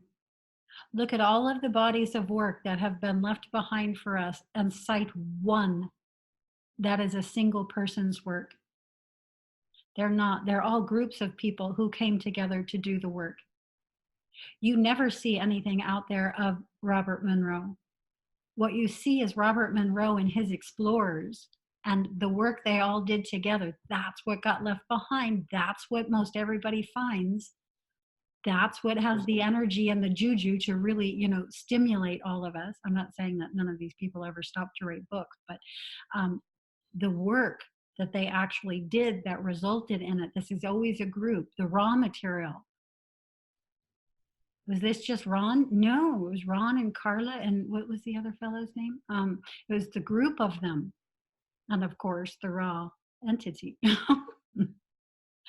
And so it's always a group. It's always a group energy, group dynamic that has the juju, that has the staying power.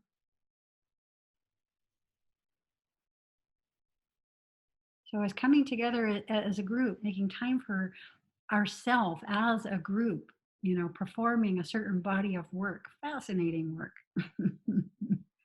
And interesting to other people, meaning we have to get deep enough into it ourselves to where we're bringing up information that is actually of interest to anyone. And we are doing this. We just need to keep doing it and keep doing it and keep doing it. And then grow it into something. This is what I'm looking forward to now. This is what I'm focused on now, on growing it into something. It meaning all of us and the work we are doing.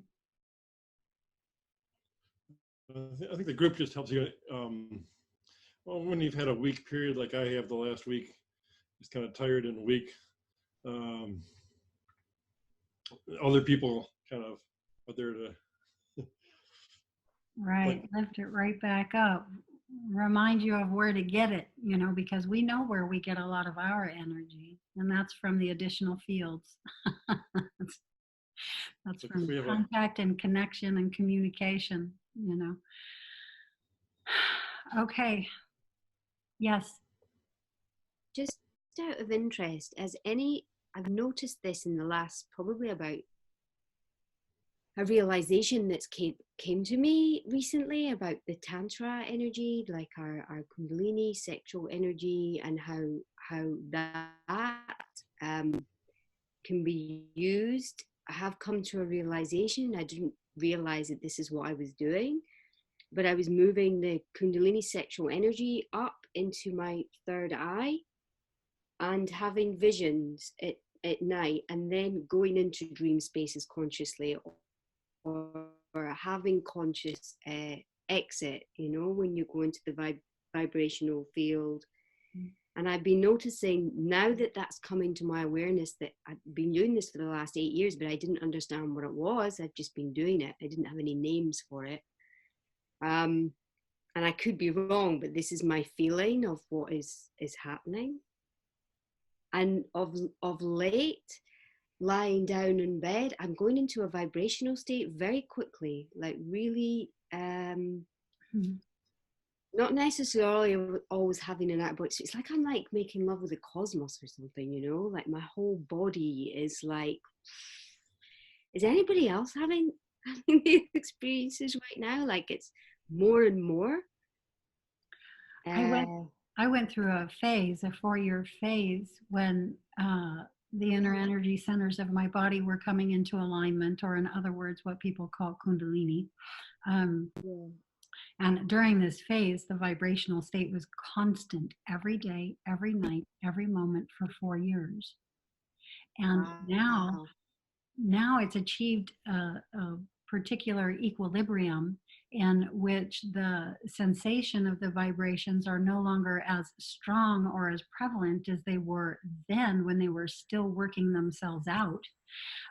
So now it can be very still. But if I want to go into that energy, I absolutely can. I just go into myself and go into the feeling state, and there it is.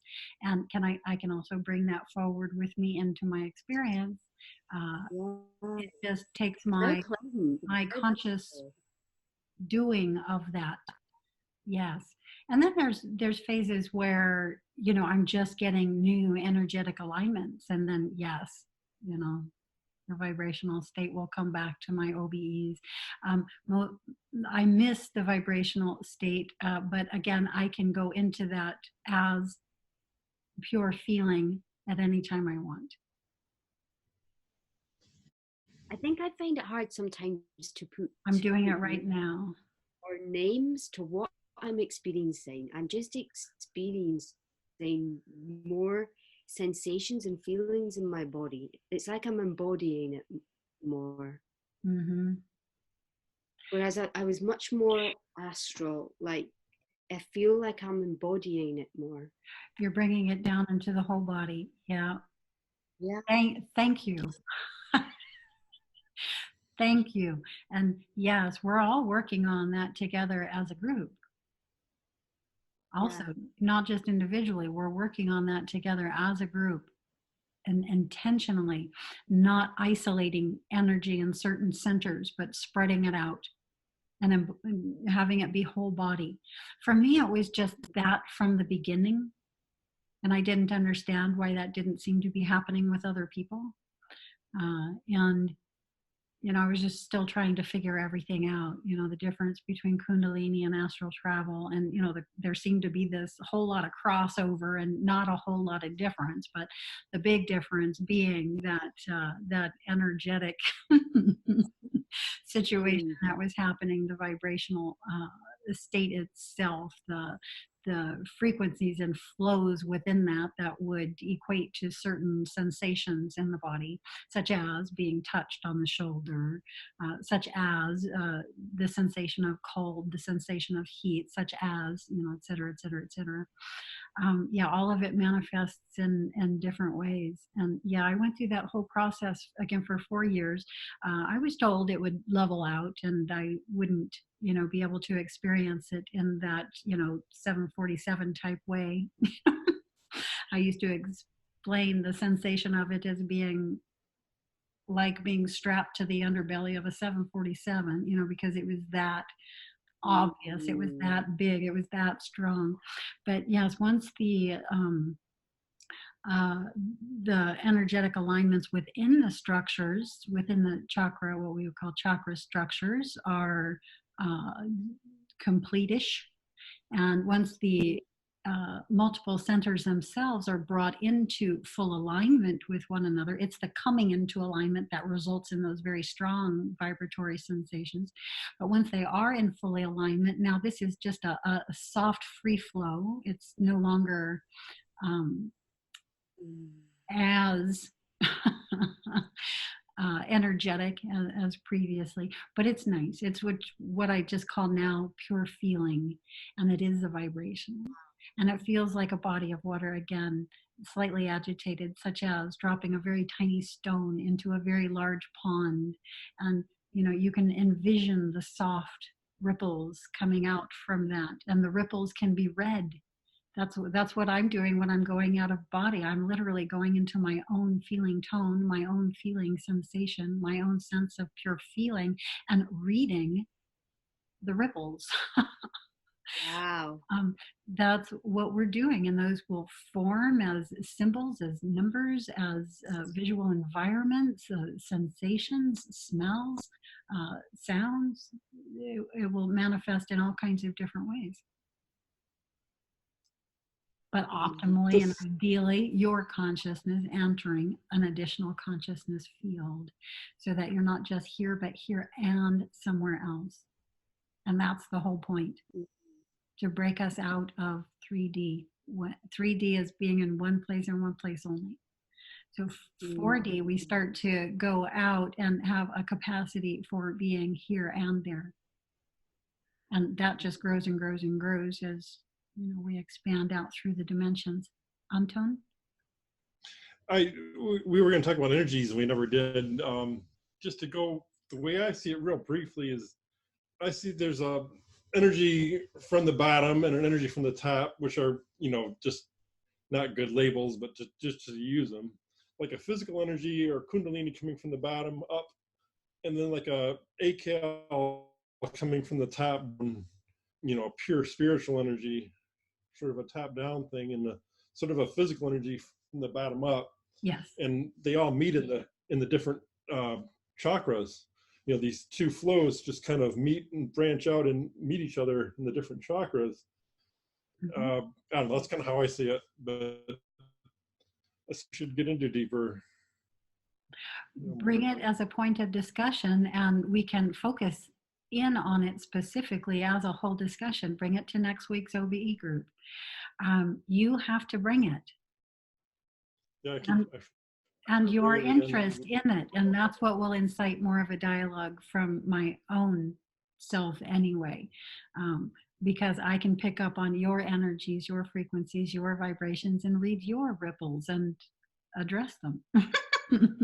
So yes, bring it. Bring it. We're coming to the end of today's talk, and so we won't go into that much. We have gone into it before. We've gone into it when we talk about talk, and I mentioned the light that's extending from the flame outward through the rays, and those coming from the outer edges of the rays in toward the flame. And so, yeah, there's always the two flows, our conscious awareness going out, and what we would call maybe spirit or consciousness itself or the soul coming in. So I refer to that as just information and energy, additional information, additional energy coming into the body as we as a conscious structure go out. These are both happening simultaneously. And not many people are able to really key in on the two flows in order to see what's happening in the physical body while they're out. Because the conscious mind comes with the whole conscious construct. So our conscious mind, its experience of itself is in this energy, this mind, energy, body system. And that, in essence, is the experience of itself. That experience of itself is what's going out into the other fields. And as new information is being discovered, as new energy is being discovered, that information and energy is coming into this physical construct, into this mind, energy, body system. And it has to be able to handle these flows. If it can't handle the flows, what? Conscious experiences will not be allowed to take place because it will bring the body down. The body has to be able to handle that extra information, that extra energy. And we can think of that in terms of the light bulbs, right? You get a 50-watt light bulb, and if you attempt to run 200 watts through it, what happens? That light bulb is designed to hold 50 watts. The additional energy, the additional information will cause it to, okay? And that's why these aren't 50-watt bodies anymore, right? We know they're not 50-watt bodies. How do we know they're not 50-watt bodies? Because our conscious mind has been going out and getting a lot of new information and energy. And that information and energy has been coming right into here. And we often feel this not pleasantly. For me, it wasn't pleasant for the first 3 years. It was pain. It felt like every bone in, especially hips down through the feet, was being broken and reset. And I've blogged about this, and you all know where that information is if you want to read about it. But that whole process was, not pleasant. And if I couldn't have gone out, if my awareness, if my attention could not have begun going out at the same time that that was happening, I don't know what that would have been like for me. Probably pretty miserable. But yeah, that's all a part of the process. All a part of the process.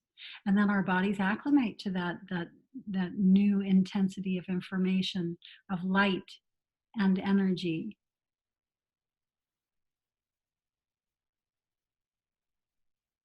And the 50-watt light bulb transforms, it transmutes, it evolves, it grows into a 200-watt light bulb, into a 1,000-watt light bulb, into a light bulb that can handle as much of the soul level of itself as it can.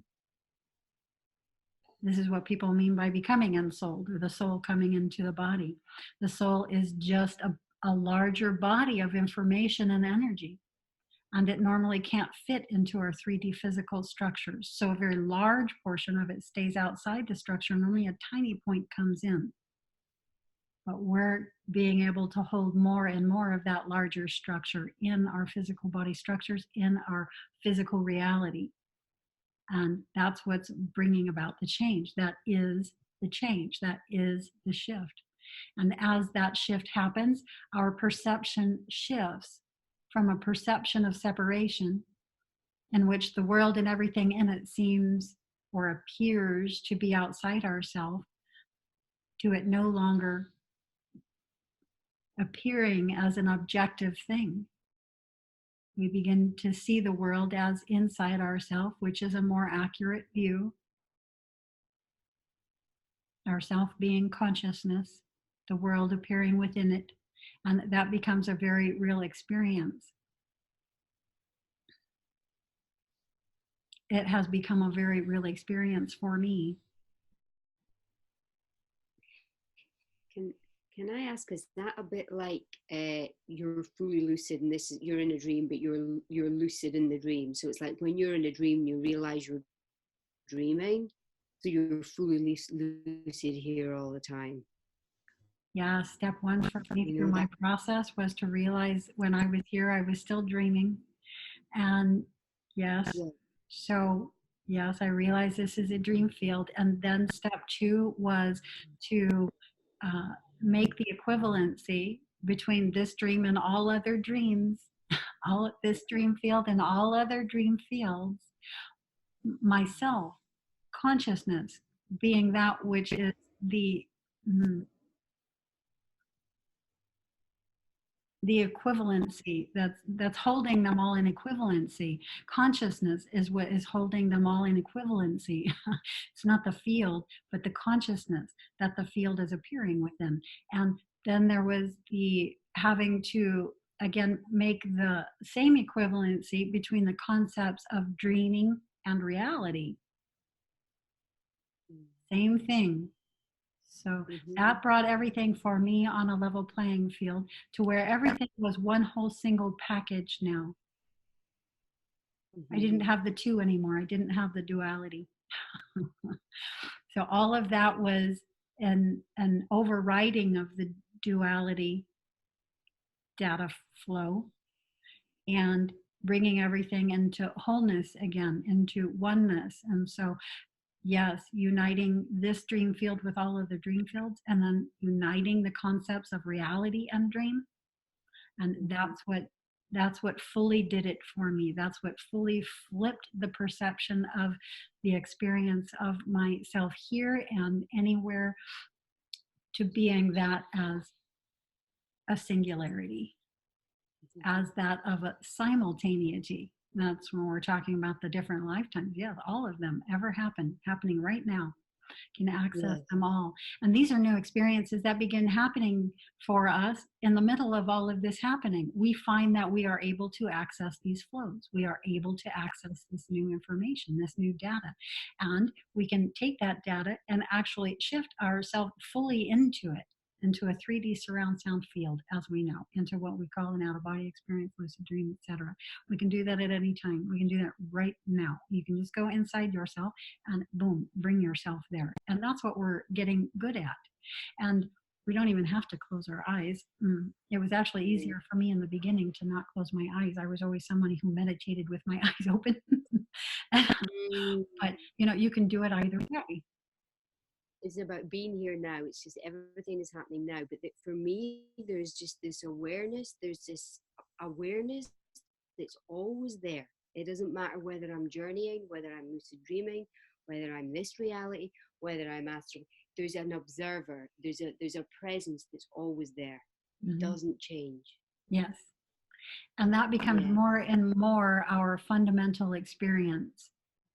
Yeah. But the more we go into this, the more attention we give to it. It's not so much a sporadic thing that's happening when we go to sleep at night, for instance, or when we sit in meditation, for instance, but it's just how it always ever is. And at any moment in how or where we are, we can bring ourselves into more of ourselves.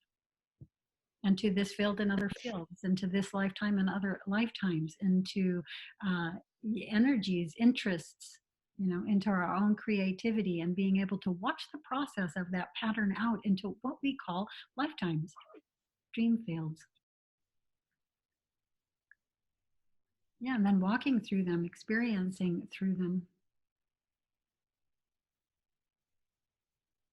Yes, I have, when I have lucid dreams, I now communicate with the consciousness behind the dream. Mm-hmm. So now I communicate with the consciousness behind this dream. And then I see the synchronicities. It's like a co-creation, it's really fun. It's fun. It's like you start seeing things and you're just like, you couldn't have even written that. You couldn't have even, it's like, this is the dream. Yeah. Yes, like, yes. You begin to see it's permeable. You begin to see what it is, literally is a conversation between you and the rest of you. Yeah. In your ground level self and the greater self. Yes. It's a communication. You're constantly in dialogue. You're constantly asking questions and wondering how things work, and you're constantly being given the answers. And that shows up as the world all around us, as the situations we find ourselves moving into, moving through, growing from.